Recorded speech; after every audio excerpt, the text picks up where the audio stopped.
the most exciting scientific findings of the past half-century has been the discovery of widespread trophic cascades. A trophic cascade is an ecological process which starts at the top of the food chain and tumbles all the way down to the bottom. And the classic example is what happened in the Yellowstone National Park in the United States when wolves were reintroduced in 1995. Now, we all know that wolves kill various species of animals, but perhaps we're slightly less aware that they give life to many others. Before the wolves turned up, they'd been absent for 70 years. That the numbers of deer, because there was nothing to hunt them, had built up and built up in the Yellowstone Park, and despite efforts by humans to control them, they'd managed to reduce much of the vegetation there to almost nothing. They'd just grazed it away. But as soon as the wolves arrived, even though they were few in number, they started to have the most remarkable effects. First, of course, they killed some of the deer, but that wasn't the major thing. Much more significantly, they radically changed the behavior of the deer.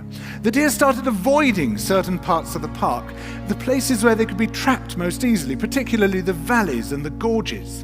And immediately those places started to regenerate. In some areas, the height of the trees quintupled in just 6 years. Bare valley sides quickly became forests of aspen and willow and cottonwood. And as soon as that happened, the birds started moving in. The number of songbirds, of migratory birds, started to increase greatly.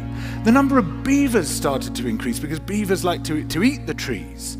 And beavers, like wolves, are ecosystem engineers. They create niches for other species. And the dams they built in the rivers provided habitats for otters and muskrats and ducks and fish and reptiles and amphibians. The wolves killed coyotes, and as a result of that, the number of rabbits and mice began to rise, which meant more hawks, more weasels, more foxes, more badgers. Ravens and bald eagles came down to feed on the carrion that the wolves had left. Bears fed on it too, and their population began to rise as well, partly also because there were more berries growing on the regenerating shrubs. And the bears reinforced the impact of the wolves by killing some of the calves of the deer. But here's where it gets really interesting. The wolves changed the behavior of the rivers. They began to meander less. There was less erosion. The channels narrowed, more pools formed, more riffle sections, all of which were great for wildlife habitats. The rivers changed in response to the wolves.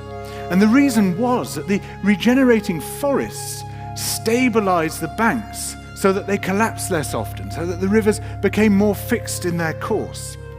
Similarly, by driving the deer out of some places and the vegetation recovering on the valley sides, there was less soil erosion because the vegetation stabilized that as well. So the wolves, small in number, transformed not just the ecosystem of the Yellowstone National Park, this huge area of land, but also its physical geography.